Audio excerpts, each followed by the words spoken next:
So I was sitting in my room, bored and alone, as usual. Always. Again. When I had the fantastic idea of recording this video using the embarrassingly superior version of Sonic CD on Steam. Now let me tell you about the embarrassingly superior versions of the classic Sonic games. Way back in the ancient year of 2009, some mega chad named Christian Whitehead gave Sega a proof of concept of Sonic CD running on a phone with a widescreen and a bunch of other really cool features that made the game infinitely better. It took him around 2 years to finally get it officially released on mobile, consoles, and PC. This port was so popular that in 2013, he was commissioned to make mobile-only versions of Sonic 1 and 2 with all the same wacky cool features as Sonic CD, plus a little extra. This would be really cool if those games weren't mobile exclusive. Do you know how embarrassing it is to say that some of my favorite games' definitive editions are only available on phones? And they won't even make the embarrassingly superior version of the best one, Sonic 3 and Knuckles, just to not release it on PC and consoles? Alright, thanks for sitting through that. Let's talk about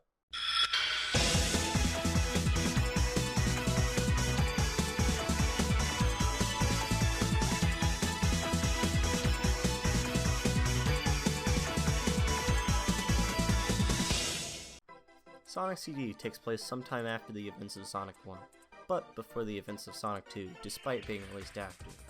I think it's sort of unclear, but it's definitely not between Sonic 2 and 3 because those are pretty much back to back in the timeline. Plus it uses Sonic's design from the original game, and Tails is nowhere to be seen. Anyways, Eggman's back and he's enslaved all of Little Planet, a small Earth-like planet that appears once every year, by chaining it to a rock. He plans to completely destroy the planet and create a mechanical monstrosity in its place. At the same time, Eggman has also created a robot named Metal Sonic, which, as you could probably guess, matches Sonic's speed and strength. Plus he can do other cool shit that Sonic can't, like fly and create some sort of weird shield thing. I don't really know what's happening there. There's two methods to stopping Eggman and getting the good ending of the game. One of those is to collect all 7 time stones, mystical time-altering gems native to Little Planet. Those are collected by having 50 rings at the end of an act and jumping through a ring portal, much like the Chaos Emeralds in Sonic 1. However, the special stages in this game are vastly different. You're put in a 3D environment, and are tasked with destroying a bunch of UFOs before time runs out. These UFOs are pretty difficult to hit, at least for me, anyway. The stage is littered with water that drains your time faster, bumpers that, well, bump you, fans that shoot you in the air, and several other hazards. Okay, Sonic's moveset. Just like Sonic 1, he can run, jump, roll in a ball, crouch, and look up. But this game also has the spin dash, introduced in Sonic 2, and it introduces a new move called the Super Peel Out, an ability that charges up a run while standing still. I sort of forgot this move existed while playing, but it's still fun to use. Also, this isn't really part of Sonic's moveset, but if you stand still for long enough, he'll look at the screen impatiently, and if you do this for about 3 minutes, he'll say, "I'm out of here," and kill himself. Beat that, Mario. Bet Mario wouldn't commit suicide in an official game. This just proves that Sonic is more badass and cool.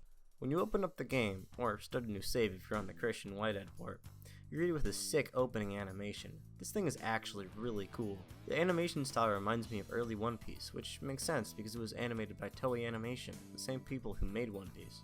I wish Sega would make a Sonic anime type thing in this style. It'd be so cool and I'd watch the shit out of it. They did actually make an OVA in the 90s that I love to death, and it does take a lot of inspiration from Sonic CD, but I'm talking about a whole 900 episode series with deep character development and lore. That'd be incredible. Yes, I know about Sonic X, but it just doesn't feel the same. Please, Sega, I'll forgive you for all the times you've wronged me. I'll forgive you for Sonic 06. I'll forgive you for not making the superior version of Sonic 3 and Knuckles. I'll forgive you for not bringing that hypothetical version of Sonic 3 and Knuckles to PC and consoles. I'll even forgive you for making Big the Cat fishing levels in Sonic Adventure. Please! Whatever. Guess I'll just have to continue talking about Sonic CD in a stupid YouTube video that only get like 2.5 views. The first level of this game is Palm Tree Panic, which reeks of Green Hill Zone, at least in its visual design. But I can't blame them, every Sonic game has at least one Green Hill clone. Probably the most interesting part of this zone is the weird ramp thing at the beginning of Act 1, which sends Sonic flying through the air. It's pretty cool, I don't know the purpose of it though, and it never appears in the game again. As you go through the level, you'll probably find past and future signs. Ignore the ones that say future, they're entirely useless for beating the game. The past signs, however, are the key to getting the good ending of the game without getting all or any of the time stones. Remember how I said there were only 2 options for getting the good ending? This is one of them. If you pass one of these signposts and gain enough speed for a long enough period of time, which is pretty difficult to do in some levels, you are either sent to the past or future variant of the act, depending on which signpost you've passed. In the future, there's basically nothing to do other than think, oh hey, this is pretty cool I guess, and nothing else. But in the past, if you search hard enough, you'll be able to find Eggman's robot generators and Metal Sonic projectors. By destroying these, you're ensuring a good future for the act. Do this in both Act 1 and 2 and you ensure a good future in Act 3 and the zone as a whole. Do this for every zone and you get the good ending of the game. Easy, right? Wrong. It's a whole 14 acts and you have to find a past signpost, keep up speed for long enough, which by the way, if you fail, you have to find another signpost, and slowly search the ginormous levels for two tiny contraptions. The machines can be anywhere, by the way, some of them are stupidly difficult to get to. This one I did on accident, like how was I supposed to know I wouldn't get crushed there? It's stupid. Whatever, can forgive it I guess. The only reason I didn't go for the stones is because I'm garbage in those special stages. This level is very colorful, maybe a bit too colorful. Most of the enemies are hard to see because of this, and they blend very well with the background. Sort of annoying, but not too bad since Spin Dash literally kills everything in its path. The boss of this zone is a weird mech thing with bumpers as its hand. It's fine, I suppose. It's really easy to deal with. Collision Chaos is cool, I guess. When you start the zone, you're greeted with Amy the Simp Hog. She gets kidnapped by Metal Sonic almost immediately. This is pretty much the first casino level in the Sonic games. Like, Spring Yard Zone was a casino, I guess, but that's Baby's first casino, it doesn't even count. Plus, this one is flippers. There are a couple spots dedicated for time travel, so destroying the converters wasn't too difficult. The enemies are forgettable, I don't even remember what they were. So, on to the boss. This boss, at least in my opinion, is actually really cool and original. Sonic is put into a giant pinball machine and Eggman sits on top just watching. Usually this one takes me some time to actually get through, but for some reason I was able to hit Eggman in 2 flipper flicks. So far, this game has actually been having a pretty good track record for zones, so let's see if this keeps up. Labyrinth Zone again, no! Title Tempest is like the middle child in the Labyrinth Zone family. It's not hated like Labyrinth Zone, but definitely not as cool as Hydro City, and nobody really remembers it. It's pretty slow because of water, obviously. I had a difficult time finding places to build up speed, so as any sane person would, I just found 2 springs and bounced back and forth till I went to the past. At the beginning of Act 2, there's this annoying bit where I only get to a signpost to cross a gap, but there were weird pushy things and moving blocks that made it almost impossible to get to. Plus this little guy kept hitting me when I bounced in the springs. Almost reminds me of that one guy from Spring Yard Zone. This boss requires you to follow Eggman's floaty car thing down a small passageway. Wait a minute. This is familiar. At the end of the passageway, Eggman leads you to a flooded room. He gathers up a shield of air bubbles. All you need to do is get through the shield and dodge small projectiles every once in a while. Easy. Quartz Squadron is good. I like it. I don't know why, but I like it. There's a lot of space to naturally go fast, so that's a plus. There's also a bunch of conveyor belts that allow you to build up speed. The music is a bop, that's for sure. Actually, pretty much all the music in this game is a bop. Wait, no. Pretty much all Sonic music is a bop. If you disagree, you can fight me. That, or you can put your opinions in the comment section below, and we can have a civil conversation like gentlemen or women. One problem I have with this stage is that the Caterkillers from Marble Zone are back, and this time he's pink, and named something I'm not even going to try to pronounce, but come on, it's basically just Caterkiller again. It disgusts me that Sega of Japan would even consider putting anything like Caterkiller into another game. Whatever, can't change the past. Wait a minute. Once again, the boss is very creative. This time it's pretty simple. Run on Eggman's treadmill while avoiding balls. Easy. Wacky Workbench is a fever dream. You step on the floor and you're sent to space. It's very difficult to beat up speed in this level, aside from a few places dedicated to it. It's very cramped in some spots, and when it's not, the floor launches you to the moon. I like the idea of a bouncy floor, but it's just used way too much in the zone, especially when you need speed to complete the objective. The enemies are fine, I don't really remember dealing with them all too much. The boss is neat. Eggman is in a drill-like thing, and he tries to collapse the ceiling on you. With the zone's bouncy floor mechanic, you can jump on the floating debris to get up to him. Do this 4 times and you win. Stardust Speedway.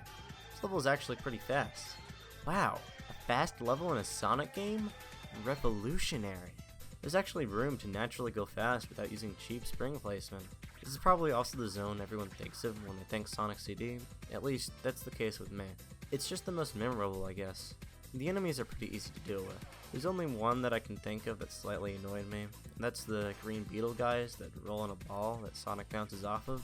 I lost my momentum several times to those. Also, there's this one time I tried to go to the past, and right before I was sent, I passed a future signpost and was sent there instead. Not mad about it, just thought it was pretty funny. The boss of the zone is a memorable one. For once your foe isn't Eggman, it's Metal Sonic, and you're set up in a race to the death. Loser gets murdered by Eggman or crushed to death. The winner gets a hug from Amy.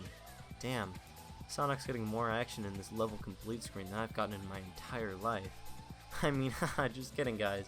You know me, that's one of my hilarious jokes. Yeah, jokes. Metallic Madness is tricky. It wasn't too difficult, but it was pretty maze-like, at least in the second act. I like a lot of the level's gimmicks. Spinning circles are fun, the shrink ray is neat, and those going behind wall section is pretty creative. I did have one or two cheap deaths from those Gray Crusher things, but whatever, I can move past that. The enemies are pretty forgettable, much like most of the ones in this game to be honest. Though, those unkillable bomb things from Starlight Zone do make a comeback, and that's something I guess. One thing that's different about the past of this zone is that it doesn't include any Metal Sonic projectors, probably because Metal Sonic was already destroyed, but that's just my guess. There's a short platforming bit above the bottomless pit right before the final boss, which I messed up several times, so that's pretty annoying.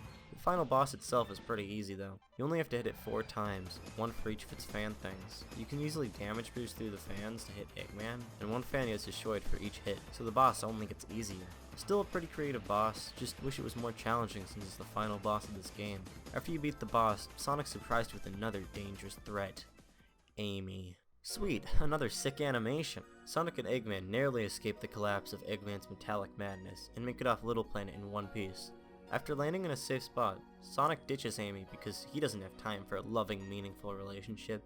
Just like me, which totally isn't because I'm always lonely, and I definitely have hordes of women after me all the time guys, trust me, I swear. Little Planet breaks free of Eggman's shackles and disappears from this world. And with that, Little Planet is saved and all is well. The aftermath of these events is flowers again, god damn!